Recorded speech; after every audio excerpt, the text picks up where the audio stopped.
Bonjour, moi je m'appelle Laureline, je fais partie de Belledonne à Savoie et du collectif contre le Lyon-Turin de Chaparillan. Et j'aimerais revenir sur un événement qui s'est passé aussi cette semaine à Chaparillan. On a accueilli avec d'autres collectifs le Tour Alternatiba. Et donc il y a eu une conférence qui était très intéressante où on parlait de comment relever le défi climatique. Et ça, moi, je pense que c'est quelque chose d'essentiel. Qu'est-ce qu'on veut? Et des alternatives, il y en a.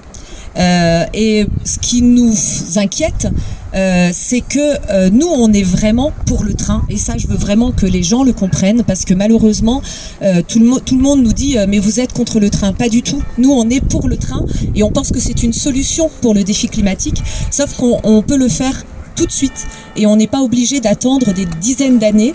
Et donc, du coup, on se dit que le défi climatique, il est urgent. Et du coup, ce projet, on parle d'utilité publique. Et la première chose qu'il faut voir, c'est est-ce qu'il est vraiment utile? Puisque le défi climatique, c'est maintenant. Le GIEC dit bien qu'on n'a pas le temps. On peut pas se permettre d'attendre. Et l'utilité, on voit bien elle n'est pas dans ce projet, qui est une deuxième ligne. Et on sait que cette deuxième ligne, elle est complètement inutile, étant donné que la ligne qui existe, elle est utilisée à 5 fois moins que ce qu'elle l'était avant d'avoir dépensé 1 milliard d'euros. Donc le défi climatique, il est urgent et on peut le faire immédiatement. Et ce type de projet, vous voyez bien qu'il ne correspond pas du tout à relever le défi climatique pour plusieurs raisons. Parce que du coup, on voit bien qu'on déforeste, on détruit des zones humides et on sait très bien que si on déforeste, si on enlève toutes les plantes, et du coup ça va entraîner des désertifications, ça entraîne des ruissellements, ça entraîne donc du coup on voit bien les catastrophes qu'on vit actuellement. Donc on ne peut pas se permettre ce type de projet, ça ne vaut pas le coup de tout détruire pour un projet qui est complètement inutile. Tu as parlé de l'eau. Moi, je veux juste, je me suis permise de lire un petit peu l'enquête d'utilité publique pour savoir de quoi on parle. Et sur l'eau, donc l'enquête d'utilité publique, elle dit bien sûr qu'il pourrait y avoir des conséquences. Et moi, j'aime bien les 4 mesures qu'ils ont. La première mesure, et il faut savoir que l'enquête d'utilité publique, elle a été faite en 2012, et je crois qu'on ne peut plus raisonner justement. C'est un projet qui date des années 90, et on ne peut plus raisonner de cette façon-là. Et en 2012, il disait que la première solution, c'était si toutefois il y avait des conséquences sur l'eau, on capterait un petit peu plus dans le captage d'à côté. On voit bien que de l'eau, il n'y en a plus. Après, la deuxième solution, c'est on ira percer un petit peu plus loin. C'est pareil, on voit bien actuellement qu'on n'en a plus. La troisième solution, c'est de faire venir d'ailleurs. C'est ce qui s'est passé pour vous. Mais vous imaginez un petit peu, justement, l'eau n'était pas suffisamment minéralisée, donc ils sont fait venir de 2 endroits différents. Et moi, j'aime beaucoup la 4e solution, et je crois qu'on est dans ce monde-là, et c'est là qu'il faut qu'on dise que l'urgence climatique, c'est pas ça. C'est que on vous compensera, on vous dédommagera financièrement. Je suis désolée, on parle de biens communs, donc l'eau.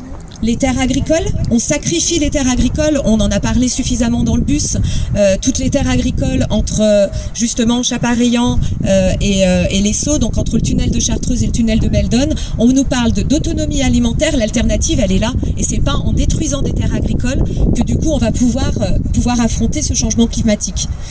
Après je vous parle pas de la dette carbone, parce que ce type de projet, vous voyez bien, ils déposent les gravats d'un côté, donc ça c'est fait avec des camions, et puis après du coup ils vont changer parce qu'ils se sont rendus compte que c'était pas le bon endroit.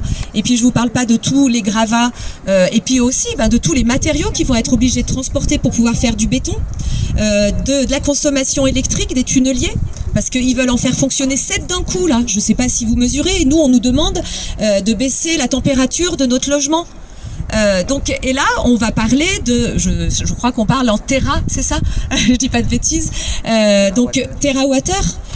Donc elle est où l'urgence climatique? Elle est où la sobriété dont on nous parle?